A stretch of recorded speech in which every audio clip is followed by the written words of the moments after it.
So thank you for joining us on the Resource Podcast today, guys. We have a very special guest all the way over from the UK, Pad, who is the creator of Team Me methodology. He's a certified practitioner in NLP, has done psychology, educational psychology. He's an author. He's also done a plethora of other things, but we're going to get to know him in the time that we've got with him as well. So welcome, Pad, to the Resource Podcast. Hello, hello. Wonderful to be here with you and connected up again, Becky. Yes, and also I have been not added that you have helped me, so I've become a practitioner in Team Me, so be able to help understand.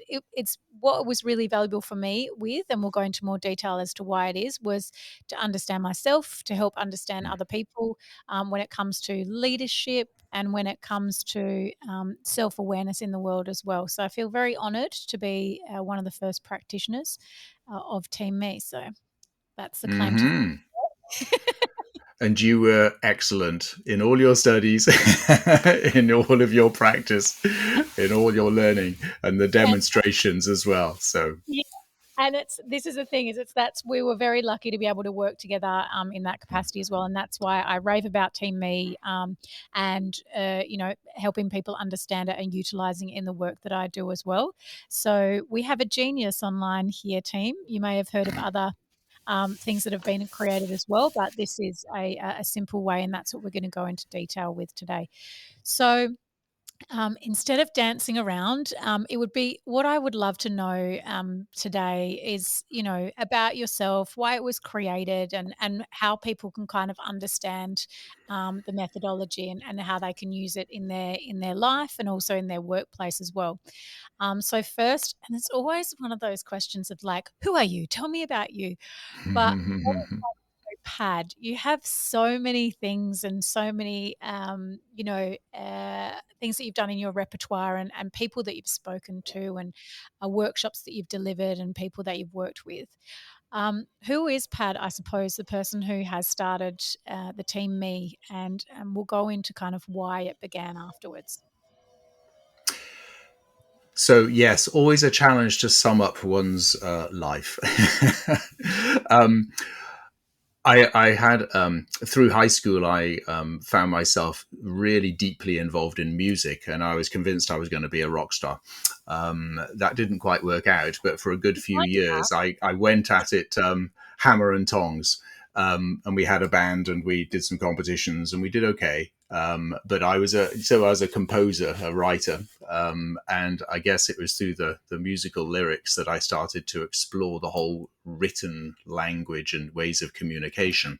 But it also got me practicing standing up on stage in front of people. And I well remember our very first gigs where I'd literally be shaking so much physically from from the challenge of the experience of presenting in front of people. And I used to have to, my legs were shaking so much, I used to have to kind of, hit the beat on the stage hard. People thought I was just rocking to the music, but I was trying to cover up the fact that I was scared stiff in front of these people. So that this was my sort of early days of being thrown into the public view, but it put me in very good stead because well ahead of all the other friends and colleagues of mine, I got the practice of communicating, and I realized that communication is a major part of what makes me who I am. But at the same time, I learned more and more to kind of come out of my shell through those experiences. I had creativity to show, but I realized that there was another piece to this pie. I'm not just supposed to be some star on stage. I needed to understand other people, and and that sent me down a track of beginning to understand in a very amateur way to start with, a desire to help people, a desire to help other people move forward. But then you inevitably pick up sort of aspects of psychology, and that led me into studying NLP. So I was a digital marketer for many years after school, but then started to take what courses I could in understanding what makes teams work, what are the demands of leadership, and how people can step up more into those spaces. And with that then NLP was a key part of understanding dynamics of psychology, mechanics of how we think, and how we can improve that, optimize those sort of levels of thinking. And that kind of led me then ultimately into this whole world of exploring the archetypal understanding of human character. And that's what we're using these days. Yeah, and this is the thing. That's why I love learning about people behind either a product or a service, or because it's so important as to. We often find a gap in an understanding of something that would have benefit us that isn't there, and that's why I love to hear how you created that, especially when it comes to I love that you are a rock star. Let's be honest, it definitely in working with you and the way that you teach your as well, I value, you've got the gesture in you, which we've talked about before, and people won't know that until we've gone into it. But I appreciate that from you, and based on us doing the profile of myself, that I appreciate that. Oh yeah. So yeah, I have really I've utilized this in life going forward as well. But so with the team me that was created, I can imagine it would have been, it's not something that's happened overnight. It's not something that would have happened, you had the idea a couple of months ago, then you just, created it. How has that process been in creating it, and what kind of things have you learned along the way in the process of creating what Team Me is? Yeah. It's been a long journey. So when I was studying NLP, what I initially discovered was really interesting and exciting. You could see ways to bring about rapid change very quickly. But I realized that NLP provided you with a kind of a toolkit to give someone an MOT, as we call it, the road test for your vehicle. And you can optimize all sorts of things, and you can get them fully functional, and you can make sure things aren't broken as such, which is all wonderful. But you can have a Ferrari perfectly optimized, but if you've got a goofball behind the wheel driving it, you've still got a problem. And what Yeah. I began to realize is that character is more important than all of these mechanics. And I also had various people, when I'd mention NLP to them, you saw them shrink back because they'd had encounters with people who could clearly understand them and get very deeply into their psychology very, very quickly, but left people with the impression that they weren't really that trustworthy. They were just able to do something kind of almost witchy with them, and they didn't like that. And so I came to realize that ultimately, it needs to be for the greater good. It needs to be for the benefit of the individual, and they need to feel safe and cared for in the midst of the whole process. Okay, great. But if you're creating safety for people, how are they going to grow? If you're going to comfort people, how are they actually going to push for their greatest performance, the best that they can do? How do you optimize performance? And so there's this balance between this kind of pastoral shepherding, love and care for an individual, with the drive that's necessary to say, you can do so much more. Let's go there. And in order to sum up how somebody shows up and help them step up, there's a lot of ups there, then the archetypal model gets to the root of that very, very quickly. And the wonderful thing about this, I tried Myers-Briggs, and there's some really interesting and helpful insights. I tried the Enneagram, again, really interesting, wonderful insights you can get from the Enneagram. And then there were others like DISC, which I kind of put as the B League, and others like that try and box you into 4 little quadrants. So you either end up being boxed in with these, you're this, and there's a little bit of this and this, and it explains your thinking styles. But we're more than our thoughts. We do things on a volitional basis, on an instinctive basis, that we don't even know what's going on with our thinking. We just go into these places. And so I just found that a lot of these other personality tools, they were all helpful to some degree. But if you go into a maximum security prison and you've got 20 minutes to bring about a change, or if you go into a corporate boardroom, or if you go into a high school and you've just got 20 minutes to evoke serious, significant, lasting change, Myers-Briggs and DISC are not really going to cut it. People come away a year later going, I'm an INP. Was it, or was it a T, or was it a J, or was it a? And then actually they rerun it the next week, and there's something different anyway. So what I found is that let's start talking about warriors and mystics and jesters, and kings and queens, and people are just like, oh, okay, yeah.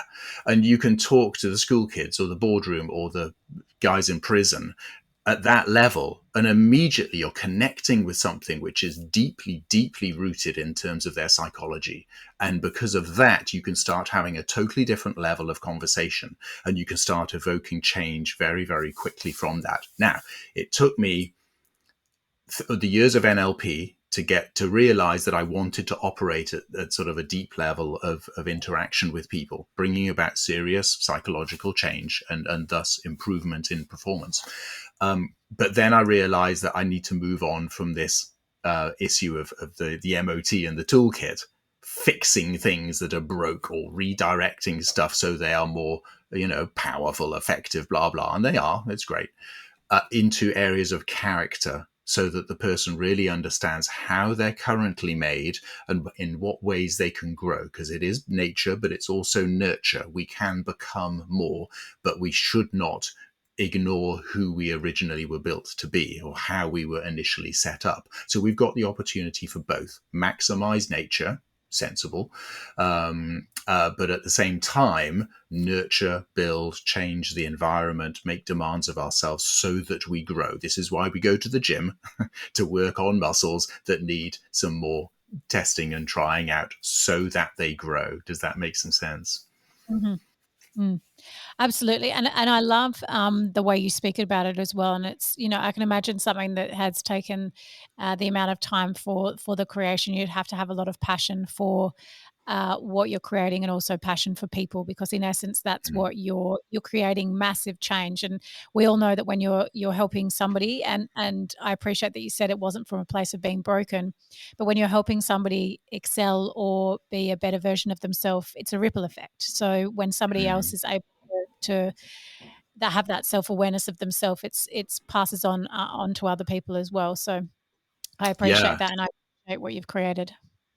Yeah, well, thanks. I mean, I've been at this specific model for 14 or 15 years now. Yeah. And it is, I'll just speak a little bit to this. So the characters themselves, is if you get into archetypal psychology, proper name for it, then there's a lot of stuff. There was a guy called James Hillman in the 50s and 60s who started to really unpack this, and it was based on Jung's work before him. And there's the hero's journey that we're all aware of as well.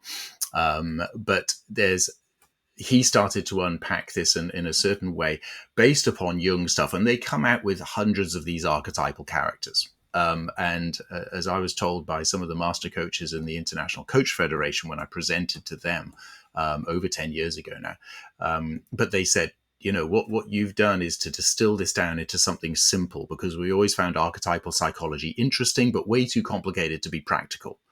But what Mm. you've done is to distill it down to 6 core characters that we can immediately get. And as soon as I sort of said, well, this is what I do with people, they ran away and started doing it with their people because you can. It's so simple, and yet the depth of the implications of it, you can go on forever. And I can't help now, as I encounter people, doing a little bit of I'm hearing a bit of sovereign language there. So I wonder if, and da da da da da da, and then you can start adjusting your conversation to their conversation, and help them, support them, or just work with them. But there's a lot here about getting onto the wavelength of the people that you're dealing with, knowing Mm. your own vibe, your own way of showing up. Mm. And so with Team Me, so talk us through what Team Me is. You've touched on the characters and it being an overarch, archetype for people, and we're all so different. But touch on what is it for an understanding of somebody who hasn't necessarily heard of it before. What is Team Me? So I'll first of all give you an overview of the 6 characters that we're basing this upon. So we have 3 left brain characters and 3 right brain characters. and there is a specific interrelationship between them that as you go deeper you can unpack, and it'll explain the dynamics of relationships a lot better. But to start with, it's a focus on understanding how we tick. So what we really stress with this whole teaching is, first of all, it's self-awareness. And when we're dealing with leaders, leadership development, it's first of all self-awareness. And then from that, immediately you begin to develop your other awareness as well. And so what we like to do is to measure the strength of these 6 particular characters. It's a simple way of understanding how people show up. And it gives really deep insight in a minimal time. And just to give a wider picture as well, it is universal in that we're not dealing with something that only works for people in the Western world or the Eastern world or whatever. This understanding of human nature is absolutely universal. Whatever your gender, geography, whatever time of history you've been around, whatever situation you find yourself in, you'll see these dynamics at work. And so we're working at that really, really quite deep level. Let's list the characters by name. So we have the sovereign. So that's the king, the queen, the boss, the captain, the emperor. It's the one who's in charge. Yeah, that's the first character that we have. The second one is the warrior. Don't really need to explain the warrior to anybody, but they're the ones who will be forceful. They will have courage. They will be skilled. They will push through until the job is done and completed. They're focused on the mission. So the sovereigns are the one that set the vision. The warriors are the ones that turn that into a mission and press through until its individual smaller scale pieces are done. So it's the strategy is really owned by the sovereign. The warrior then enforces that. So and you could say that the sovereign sets the boundaries. The sovereign is the law, but the warrior then enforces that. So those are 2 key characters. There is a clear difference between the 2 of them, as I've tried to explain there, but some people just say, well, aren't they the same? Well, let's show you the other characters and you'll begin to see how this works out. The sage is the next of the left brain characters. And that's, let's think of characters that everybody should know. Sherlock Holmes is a key one. I like Scooby-Doo. Velma from Scooby-Doo was always the sage. She didn't get emotional about things. She'd sit there very often and see something happening which looks strange. She'd go, and she's going into thinking mode, because the sage is rational, logical, don't tend to let emotions get in the way. And they just want the facts, the evidence, and they draw their conclusions and deductions from that. So analysts and financial whiz kids are very strong with sage.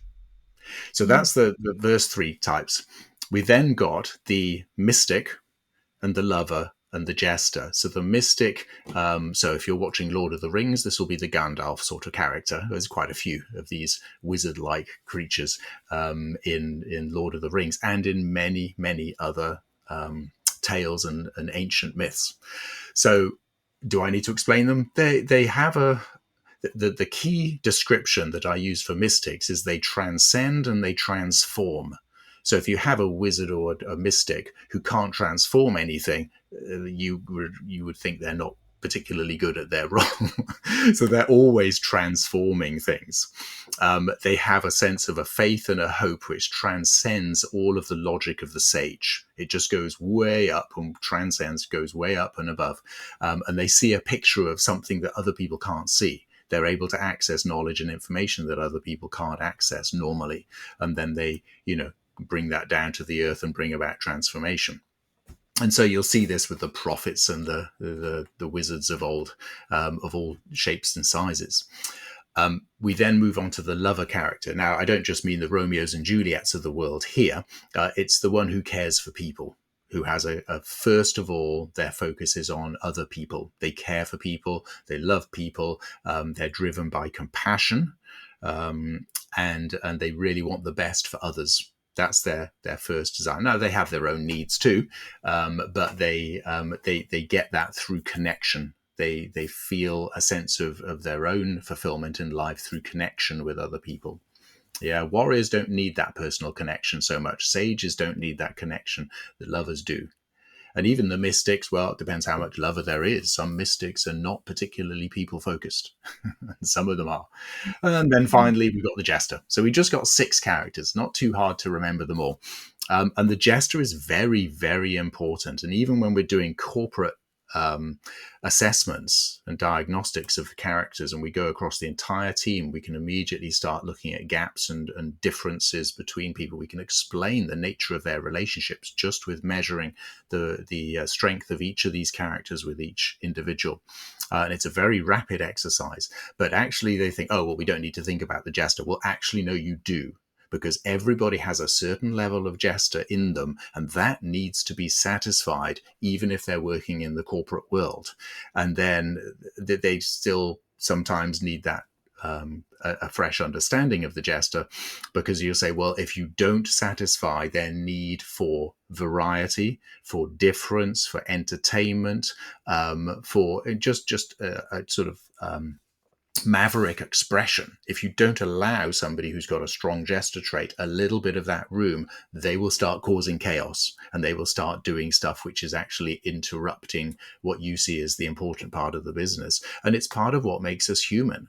And so it's an important character to count into the mix as well. So does that give a good overview of those 6 characters and how important they are for each one of us? And to stress, we all have some measure of all these characters within each of us individually. So it starts with that self-awareness. And when you know which characters are strong, well, then it's easy to explain to somebody, well, this is why you're focused on this and not upon that. This is why you focus on this first, and then afterwards you'll go to that. And then if you've got 2 that are equally strong, this explains why your brain goes into this loop, because your brain's saying, this is important. Yeah, but this is just as important. And this is important, but this is just as important. What do I do? So we can explain a lot of psychological dynamics through a very simple model.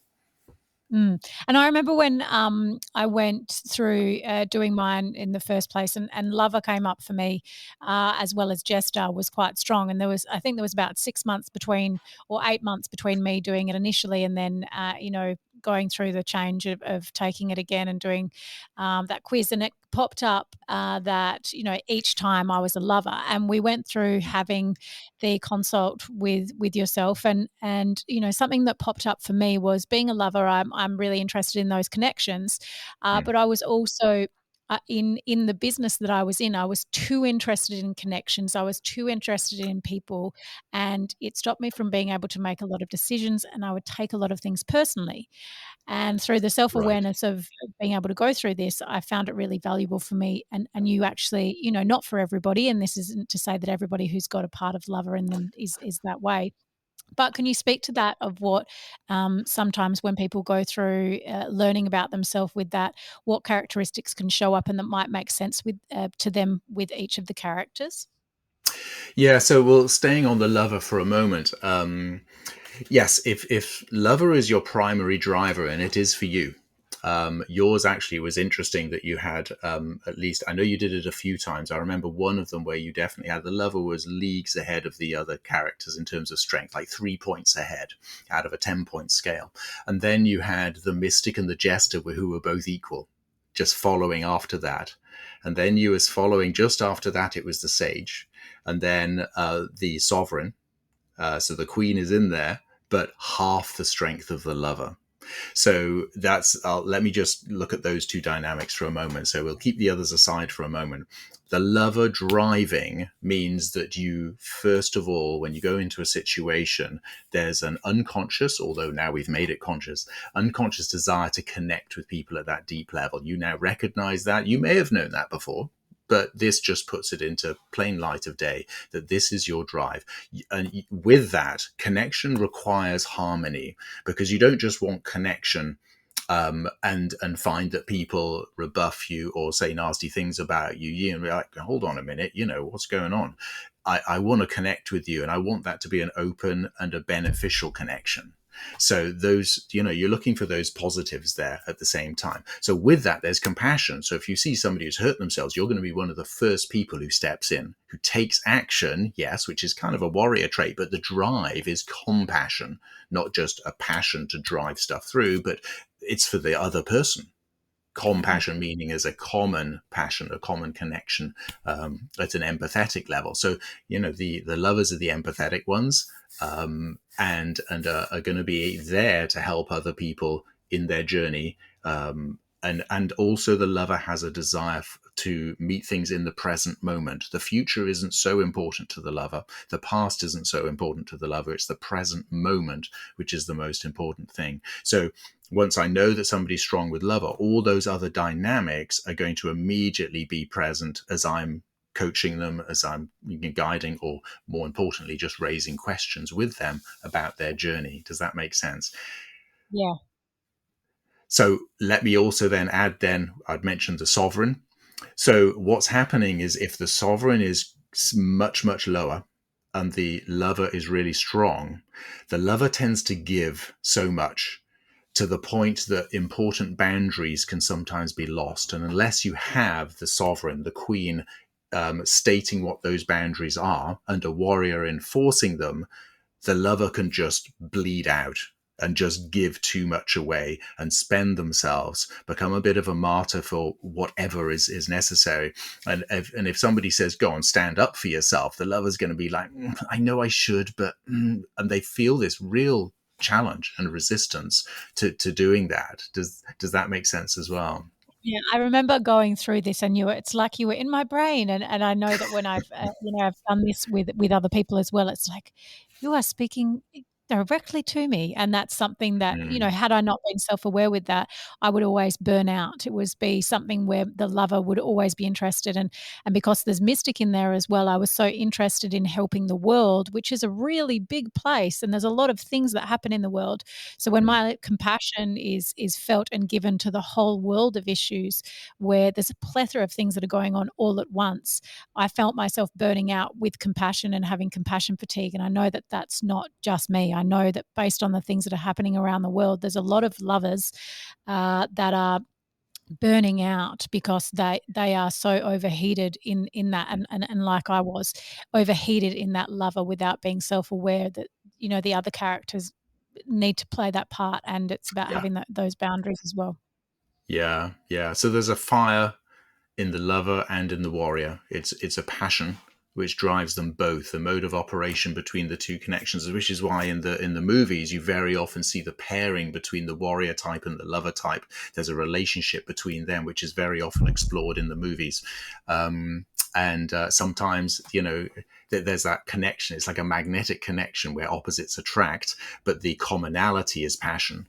And it's a Mm. commonality is the present moment. They both are drawn together because of that. But at the same time, compassion and the drive to get stuff done, that sort of passion, it can separate because the warrior will say, stuff you, I'm going to get this done. It's like, Mhm. get out of my way because I need to get Yeah, this done. Whereas the lover's like, I'll put aside that mission in order to make sure you're cared for. And so yeah, which is so those competitive, tensions can sometimes appear. Yeah, with tension with not with anyone else, but with yourself. Like, it's that Yeah. in your own brain. I remember we were having a laugh about it when we were going through, learning about myself, and I was like, you said, you might have this voice saying this, you might have exactly like you just said, and it just Mm, made so much sense to me that it wasn't anybody else who was necessarily having that conflict with me. It was an internal conflict because I believed so many different things, and I love with the utilizing this is that it only has the six. You get to understand where can you mm. work on those other characters within you as well, because as you said, all of us have all of them in us. It just depends on where they sit. Yeah, So and to emphasize that as well, one of the things I initially introduced this model thinking that it was going to help people with performance improvement. So you find the gap and you say, well, this is where you need to step up. So I developed tools to help people be more sovereign or more warrior or more sage, and they worked. That was great.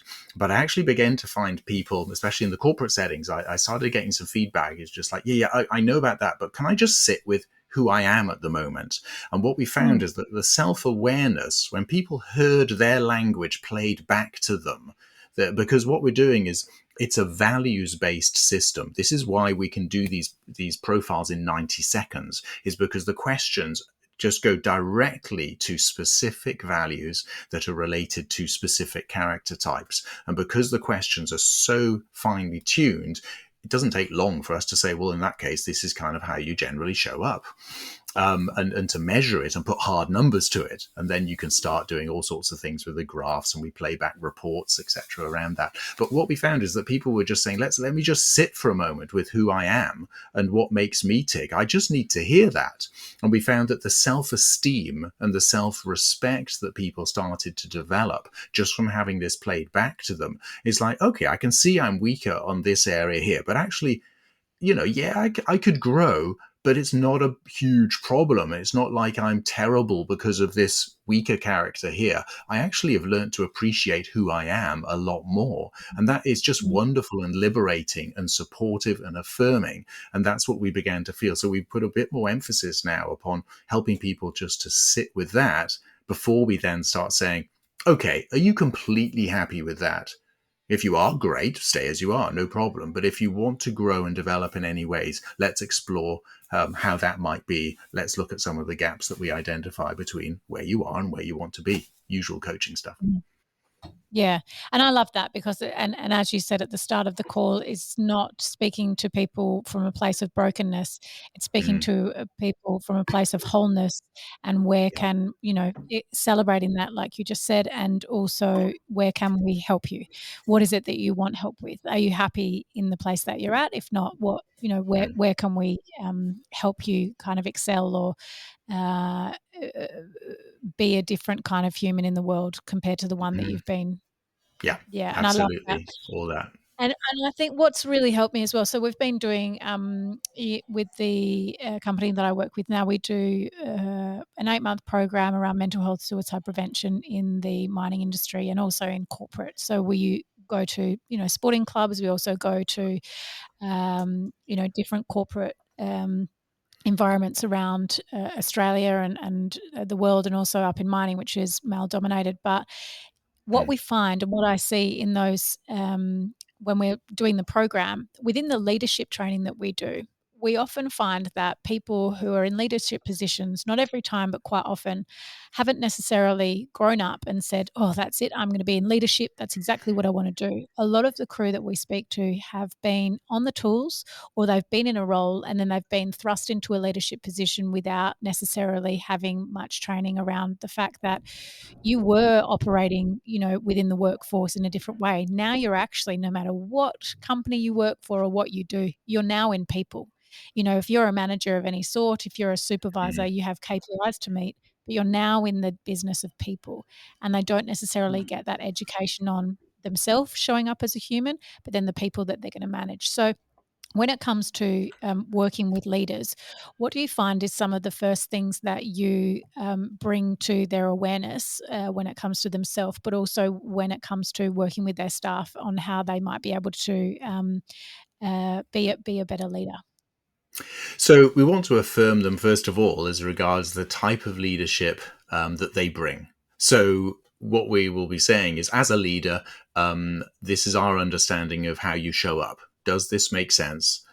Because we're not, the tools are diagnostic in a way, but we don't say, we have diagnosed your issues. We just come along and say, look, here's what we've seen from what you've given us. This is here to awaken more helpful and empowering conversations. So there are times where they'll discuss and query and sometimes say, I don't know if that's true, because of X, Y, and Z. But when we start in those conversations, we can see why that might be the case. Something major has happened, or they've made a shift geographically or something. And those things do affect your mental state, and that does play out in the reports. But essentially, as soon as possible, we want them to do the archetypal profiling, do their 90 seconds, just answer a bunch of questions, and then we can play back some reports to them about what it is we're seeing about how they show up as a leader. And very often, some of those things they'll just go, well, yes, of course I do that. That's what leaders are supposed to do, X, Y, and Z. But then they'll see some other things. And as we start to unpack, okay, so your warrior's here, but your sage is here. Well, this means that your focus is going to be this rather than this. And then they go, okay, yeah. So it's not news to them in a way, but they'd never really heard it played back as clearly as the tools are able to reveal to them, as the measurements and profiles are able to reveal to them. And it does lead to some very empowering conversations, because it's one thing then for them to understand, well, this is how I show up and that's me. Great. Well, how does that work for others? Yeah, how effective are you as a leader, leading not just the organization, but the specific people in your leadership team with whom you have daily interactions? Because let's look at their profile, and you'll see this person was very similar to you, except for this character. And this one, well, they're kind of quite different. You're a bit of chalk and cheese here. Now that can work to your advantage if you both respect each other, but it can lead to a lot of clashes and challenges, and sometimes there's a disrespect that sneaks in because of that, because they're like, hey, they're just not on my wavelength. Well, now we Mm. can explain precisely why they're not on your wavelength and how you can use that to your advantage. There may be places where somebody just isn't a good fit for the role, or even for the organization or industry. It's like they really ought to be doing something rather different. That's fine. Again, empowering conversations can unpack these things. But the initial view is simply to understand where there are differences and to discuss how those differences may be causing challenges to the way that you work together, the way that you do things. And then from that, we can go layer after layer after layer. Therefore, if you're having a meeting with this person, how about starting with a few sentences that say this and this and this, which get onto their wavelength before you move on to what you want to drive with, which is going to be this, this, and this. We can be very specific about that, and we can teach people just the values, bring them to light, and from that, they'll begin to see how their language needs to change in order to be more effective, because we all know communication is one of the most important issues within leadership. Absolutely. And you've hit the nail on the head there with so many different things. So when it comes to things that people would say, you've spoken about the left brain and the right brain and the logical kind of, and I've utilized this in the conversations that I've had as a leader, when I'm speaking to people within the industry, when I'm facilitating, when I can pick up, like you said, you don't want to assess people when you meet them. You want to make sure that you're giving people the grace. However, when it comes to the facilitation, it's changed how I speak with people. It's Mm. changed how I present. It's changed what I present. And it's changed as well when we're doing those presentations, that I know that that room is predominantly full of a certain amount of people who think a certain way, but Yeah, actually that room yeah. has got different people in it. Mm. So the same message speaking to different people. So how would you, I suppose, as a leader, when it comes to could you talk through, if you were to go through the process of doing the archetype profiles, how would you speak to a sovereign? How would you speak to your warrior, your mystic, your and sage? How would you what are tangible ways to have those conversations with them? So, if you're going to seek to gain respect with any individual, you need to show that you're talking their language. Yeah, you need to literally use words, and we're not just in a game of buzzword bingo here, but at the same time, people do resonate with values, and those values are expressed in the words that you choose. So, if I am talking to somebody at CEO level, then we have to use the language which reflects long-term vision, which reflects strategy. So there's a plan to, because X, Y, and Z, we will do this and that and the other, so that in order to, and so it kind of gets more and more granular, but it starts with this big vision level. I see a future where, bang, that is the sovereign's job to set the scene. In that way, and then to start ordering things and bringing structure in order for that to happen. So we don't just want to use those very broad terms, but we need to start with that. Okay, so the ultimate aim is this. The strategy is X, or an alternative strategy is Y. So it's the bigger picture that you have to start with. At the same time, they want structure and order. And they want to be able to see how things are, they need to be commanding in their Mhm. approach. And so we're going to use words of authority. We're going to use words of command. And we're going to awaken within them their ability to steer the whole ship. So, we can use metaphors as well, like that. We can talk to them as the captain, and speak to them in those terms that you've got this crew, they need direction, but you're the one ultimately that's making those decisions. So it's a lot then to do with, well, how then are you going to make the most effective decisions that have the greatest positive impact for everybody? Yep, I love that. And so that's how you would speak with the sovereign. Can you still hear me? I certainly can. Yeah. So that's how, thank you. So that's how you would speak to the sovereign. How would you then, have the conversation with the warrior? For warriors, you would then be talking about the mission. You would talk about what we need to do now. So if I see somebody, we've got a meeting and somebody comes into the room, they've obviously got a lot of energy ready to make something happen. You think, okay, a lot of warrior going on with this person. And they're likely to be the first ones to speak, and they're likely to be the ones who put things in black and white. Yeah, it's like this or that, this the A or B. Not they can't sit there and consider grayness at all. It's like just make a decision, get on with it, make it happen. So you want to be able to speak to them, and if I need to consider a wider picture of things, I will look them directly in the eye and say, what I really see the need for here is some direct action around some key points, and it's probably going to involve X, Y, and Z. So they're okay, yeah, this is what I want too. So you're getting on their wavelength. You're bringing that commonality of energy with that individual. And then you can introduce, there's just one thing. Yeah, so you don't want to imply there's going to be a long hold up here. It's like something that Harry over here is talking about that I think is really going to make this much more effective and help us to complete this mission, more effectively, more thoroughly, and more quickly. And prevent us from getting bogged down in X, Y, and Z. So they're going to be open to that reasoning because you're talking about getting the mission fulfilled, So that's really important. And once you've done that, getting onto their wavelength, you can then help to introduce other things that need to be considered in order to get the job done. And at the end of the day, or at the end of the meeting, you want to make sure that you do give them something they can immediately get their teeth into, where they feel like they're doing a valuable few steps towards getting this thing done, even if it's not total completion. It's like, get stuck in. Okay, this is what I want you to do. This and this and this. Can you do that by this certain time? And they'll go away satisfied. Does that make sense?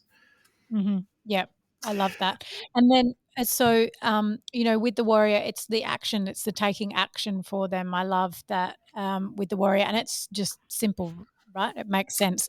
So then going Yeah, through the conversation with the, did you get a phone call? Do you need to message anybody back? we're good. No, okay, cool. So when it comes to having that conversation with the sage in a workplace, or say you are a Yeah. sage, or you need to have a conversation with the sage, how then do you do that with the sage? So you validate the values that are important to them. So you'll say, look, there's a few areas here that we really need to analyze, to which they will immediately start focusing in on, okay, good, something that I can, get my teeth into.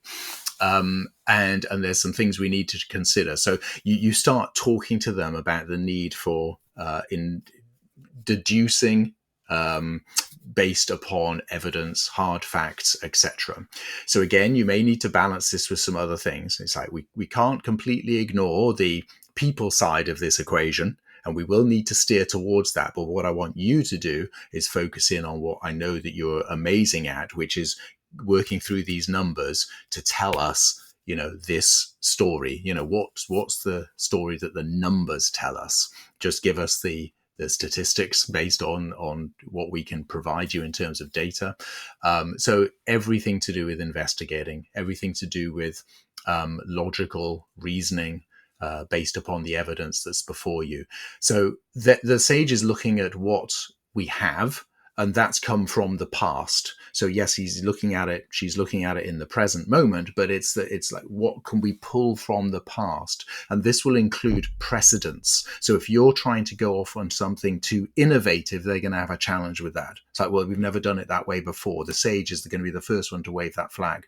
say this is, it's not the way we do things here, because this is our patterning, our structuring. The way we do things is X. We have processes and we have precedents from the past. Therefore, that's how we're going to continue to do things, because these things work, but it may kill innovation.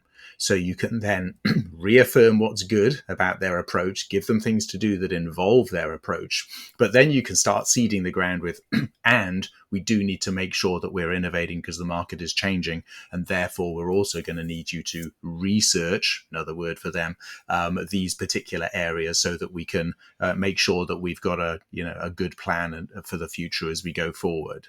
But you emphasize looking at the hard evidence that they can get their teeth into. Yeah. Yeah, I love that. And then would the mystic be the person who's quite big on innovation and the bigger thinking? Yeah, definitely. So the innovation is in the business world. You think, well, why do we need a wizard or a mystic in the business world? It is really for innovation more than anything else, but also transcendent thinking. I know I'm quite strong on the mystic, and there was a CEO who said to me, "So what's happening with Bill?" Because he's strange. He just seems to be getting his head down into stuff when I'm wanting to promote him and give him higher levels of leadership. And I kind of just chewed on this for 6.5 seconds, and has said, he's a man who seems to have lost vision. So, in other words, he's returned to his warrior state of the present moment and the mission that he's got to get done, the tasks in the present moment, and he stopped thinking about the longer term, bigger picture vision. Similar to the sovereigns, the mystic also operates at that level of vision, but the mystic will allow themselves to get really dreamy and really imaginative, whereas because they're all right brain and creative, whereas the sovereigns will just be thinking big vision, pragmatically, how are we going to create this kingdom? Yeah. Whereas the mystics just like, whoa, we've got all these amazing unicorns and dragons and innovations and new devices and whatever else.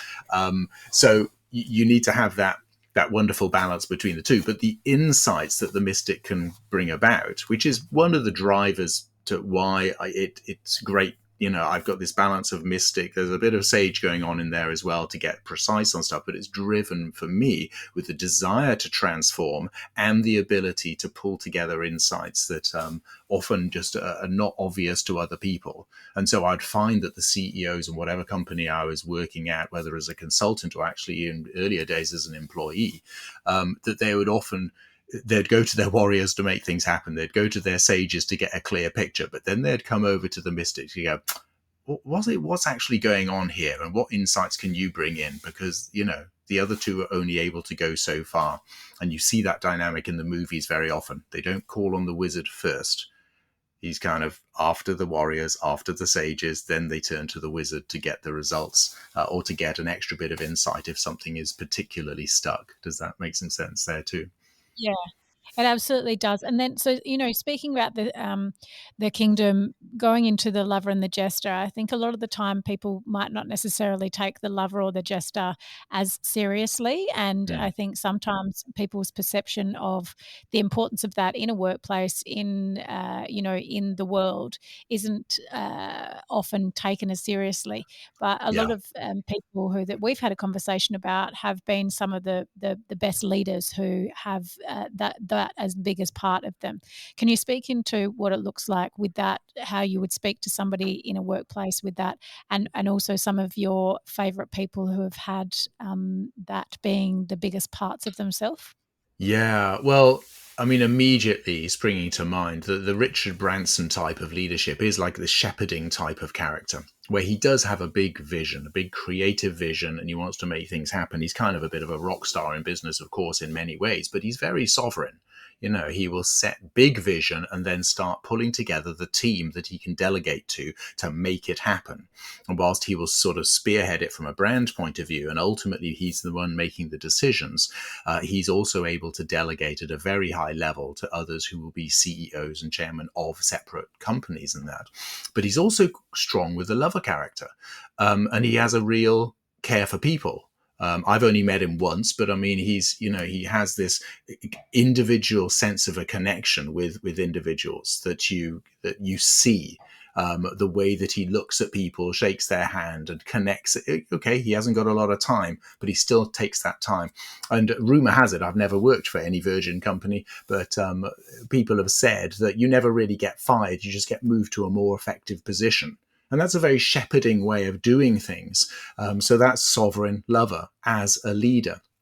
And there's a big need for this now. There's a lot of articles and books and podcasts about the need for empathy at leadership, the need for emotional intelligence. It's not all about, here's our kingdom vision. You're either with it or you're outside it. You need a certain amount of that, that grit, that tenacity, that resolve at the sovereign level. Yes, you do. But at the same time, doesn't mean that you just kick people out. You don't just, use your warriors to say, well, you're in, or we're going to boot you out and we don't care. Just get on with it yourself. It's like, no, actually, what do you need and what's important to you? And you open that room for other people to express how they're feeling. And if they're in with your vision, great.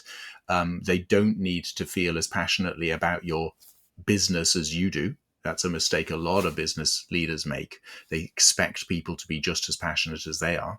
And yet, if we're able and willing to give people the time to express what's important to them, we can find a place where they will thrive in their own life, their own psychology, their own mental health, as well as have a chance to do something that the business is going to benefit from. It might sound like an ideal, but you definitely need to allow room to plug into people's values where they are. If you don't, they won't stick around for that long. They just won't. And we've talked a little bit about the jester already.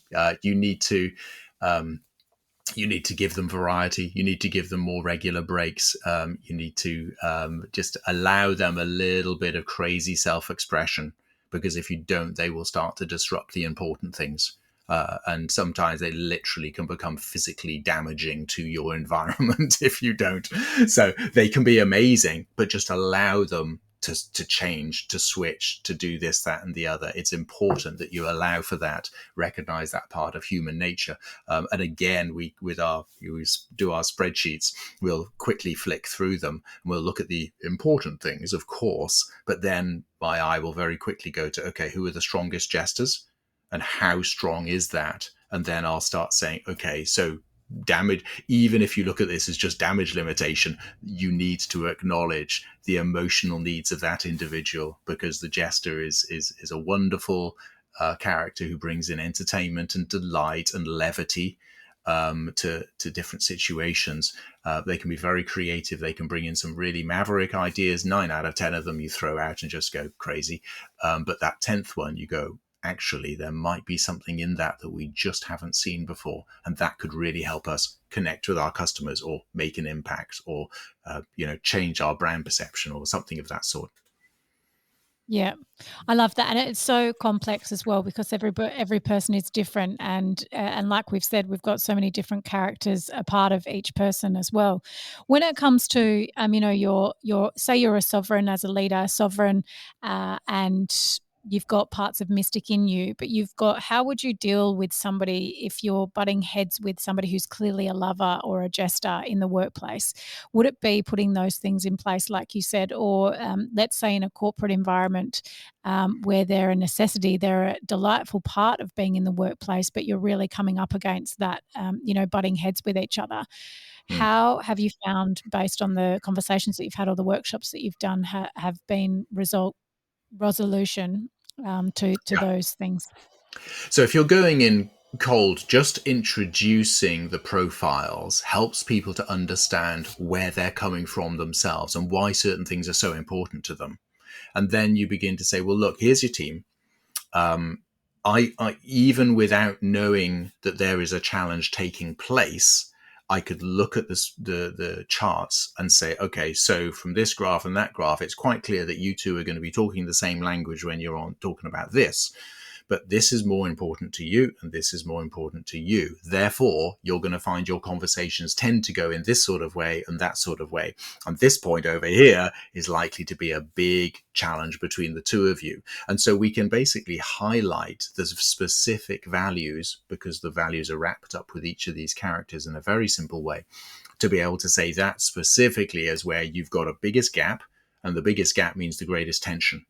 Now, if you respect the gap, you can then start working with the person. And just to bring it into the open does a huge amount to dissolve the roadblocks, to defuse the bombs that sometimes are hiding underneath the surface. Just bringing it to the surface and saying, look, let's just look plainly. This is important to this person. This is important to that person. Forget the project that's going on, or forget the situation as such. It's the values that are driving the way you're both showing up. And can you see this? Obviously, you're going to be at loggerheads around that, but just recognize for a minute that if you didn't have Derek doing X, Y, and Z, and you didn't have Ethel doing A, B, and C, you're going to have a problem overall, because nobody's covering those important bases. But when you start working together, you've got to make sure that you recognize the importance of what the other brings, as well as recognizing clearly what you're going to naturally bring. And by doing so, respect comes in, and they then immediately can start saying, okay, I realize why that's important to you, why you're driving for that. And the person saying, well, yeah, it is, and vice versa. And so it establishes bridges of understanding in a remarkable way, because it's bridges at a level of values, and you can kind of never get away from the need to be aware of those values. It is so helpful just to be aware of them, and that awareness itself dissolves so many of these conflicts.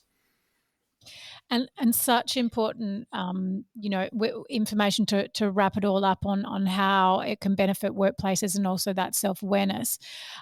So I love the value of that within the workplace, and going into detail about how you can actually tangibly have those conversations.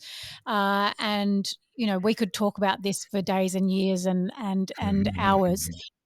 And so I know that we don't necessarily have that. But before we, kind of finish up or wrap up, when it comes to self-awareness of yourself, and also with people within your team or your workplace, what has been some of the biggest things that you've found in the workshops you've done, the teams that you've worked with, have been the biggest, most valuable thing that have come from people's self-awareness? There's been so much. When I was working with an NHS team in the middle of the COVID lockdown, and we weren't able to visit them personally, and I just had to do everything remotely, and just play back to each one of them. So everybody, so the way that I'd approach that is that essentially everybody completes their profile, and 90 seconds later they're done. I then scurry away, pull all that together into a sheet, and I say, okay, here's the whole team. This is what the whole team looks like, leaders at the top, then we've got this level, and we've got this level, we've got this level. And I start to unpack the dynamics between them. Each individual then gets their own personalized report, which goes into greater depth. And so it's just a couple of pages where they can understand themselves a lot better. So they've got that personally, but the higher level view, with permission, we then share with everybody, and everyone can see everybody's top level sort of profile. From just presenting that and explaining there are these archetypal characters, and this is how they play out, and this is the likely, just as we've had that discussion now, just a number of things that are likely to happen when these sorts are going on here, without me even giving specific details, just a broad overview. I got a comment a week later from one of those in the leadership team saying collaboration has increased and the conflicts have reduced straight away, just within a week of explaining, hey, this person tends to show up more like that. This person tends to show up more like that. Of course, they're going to be at a different wavelength to you. Understand them, understand where you're coming from, and just allow for it. This was even before we'd done any training about changing specific language patterns or or strengthening any particular archetypal characters that you needed to have strengthened. And 3 weeks later, we saw a big shift. We rerun the profiles and we saw the shift taking place in the two key areas where they wanted it to. So that also happened. But that was one thing. And that's what people find, is that the teams just get on better. And it's hard to sort of put a number to the improvement, but people just feel less friction. And when you're not spending your energy having to carefully think about those words because you know that person's prickly, but you immediately know this is the better way to approach them. Or when they say something, it's like, okay, well, that's coming from a very sage point of view, and that doesn't vibe with me, but I get where they're coming from, and therefore I'll reaffirm that, and I will also say what it is that I think is important.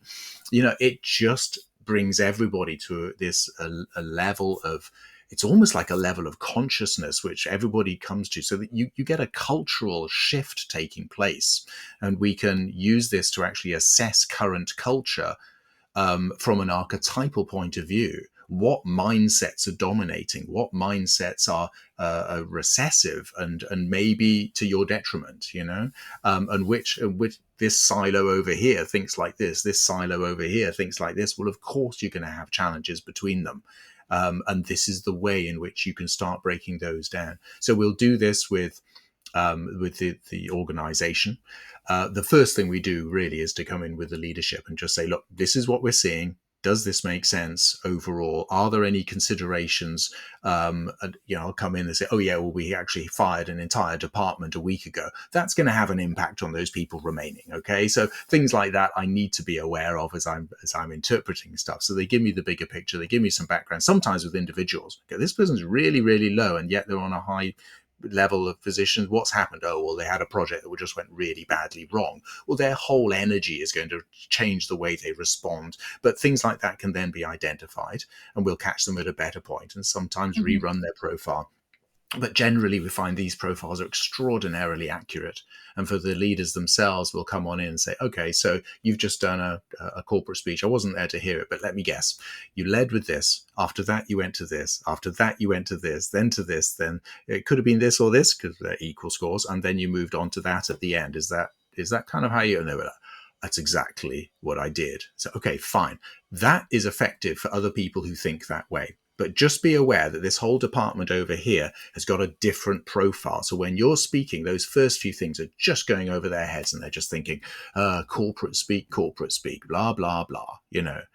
Let's do this next time round to address those people, to catch their attention first, and then show them that actually the corporate speak is important, but they need to know that they themselves are heard. And you do that by using the language that they would use. Pepper it in the first intro few paragraphs, and then they'll be more open to hearing the stuff which is more of that corporate speak to start with. Does that make sense as well? So it shifts because of their understanding of where the others are coming from, married with their understanding of how they naturally show up. Well, then you've got a recipe for a much clearer, more effective engagement or communication between those two parties. Yeah, and understanding you're speaking several different languages and touching on each Right. one of them whenever you're speaking, Yeah. so that everybody hears what you're saying. They're not just necessarily listening. Exactly. It really is a different language. Warriors just talk a different language. And if you want to learn it, get amongst a high performing, high energy sports team, and you will hear a totally different set of phraseology. And it's to do with their focus, and their focus is led by their values. So winning is important to most sports teams. If they're all full of lovers, they just want the experience. That's fine. Like school sports days these days. Yeah, Where nobody wins anything. They just participate. And participation. that's Yeah. important. It's like, that's wonderful. Collaboration's really important, and just enjoying the experience in the moment, fine. But they're scared to actually say that anybody won anything. Whereas the Warriors just like, no, I'm going to win and I'm going to push and drive, etc., etc. So, yeah, if that's a help there, that's some of the Yeah, dynamics that's that a we huge see at help. play. Yeah. Yeah, absolutely. And so, as we said, Pad, we could speak about this for days and days, but it's a lot of information for people to take on board. How can people kind of find you? Where can they do the quiz? I'll put it in the show notes so that people can take that and get a little bit of information around themselves. But how can people Yeah. work with you? So Team Me is the brand. I do have teamme.com, which is kind of for general public more so. But teammeleaders.com is actually the primary site that we drive people to for information on, specifically what this is all about and how to assess whether, one sort of engagement is better than another. So we do all sorts of sizes and people just test the waters. Of course, they've all heard of Myers-Briggs. Many of them have never heard of Team Me, and they want to see, how this actually works. So, we start small, we unpack things for leaders. When they start seeing some sense in this, they'll say, well, hang on. Very often they just go, my jolly word, if I had this for my department, that would be gold, So we Mhm. say, okay, let's roll it out to the department. And so we plan that accordingly. So teammeleaders.com is definitely the best place to go for that. You can be in contact with me through that site. Wonderful. And I'll put that in the show notes, team. And if somebody would like to become a practitioner, same kind of thing, to reach out to you in that way as well. Yeah, so there is an area there regarding coaching. So there is a whole certification course, several levels to certification to empower people, to enable them to first of all understand it, make sure they've got a grip of the basics. But then also we have a licensing where people can then get this profiling data for the organizations they're engaged with, and so that everyone still uses the same system. But they can then see the level of detail as displayed with the graphs and reports that I can get to be able to go in. So you go in prepared, and just to emphasize that last point, it is so different for any workshop facilitator or coach on a one-to-one level having this sort of report before you even talk with the person or deliver the workshop. And you had indicated this earlier, having a view of who's in the room ahead of time means that you can adapt your communication to be so much more effective. And I'm pretty shocked at how many facilitators don't do any kind of profiling at that personal level. And Mhm. Team Me with 90 seconds of input, it's like, why would you not, is the way that Mm, we present that. exactly. Awesome. Thank Mm-hmm. you so much for your time, Pad, and making that. I can recommend to everybody who's listening to go and click onto the link and actually take the quiz and reach out to either myself or Pad to get some more results. And if you like any more information, please reach out as well. Thank you so much, Pad. I appreciate you and everything that you've Great. created. Great to connect. Great to have a chat about this whole area. So thank you so much. Awesome. Thank you, Pad. Okay. I'll leave it there. You've got to go, but I'll let you know how it all goes. I've made you late, but I'll send you a message on when that will come out. Thank you. Brilliant. I appreciate it, I'll Pad. I'll leave it let you to go. you and I'll ping you some slides as well. Okay, later on. Cool. Thanks, Pad. Thanks.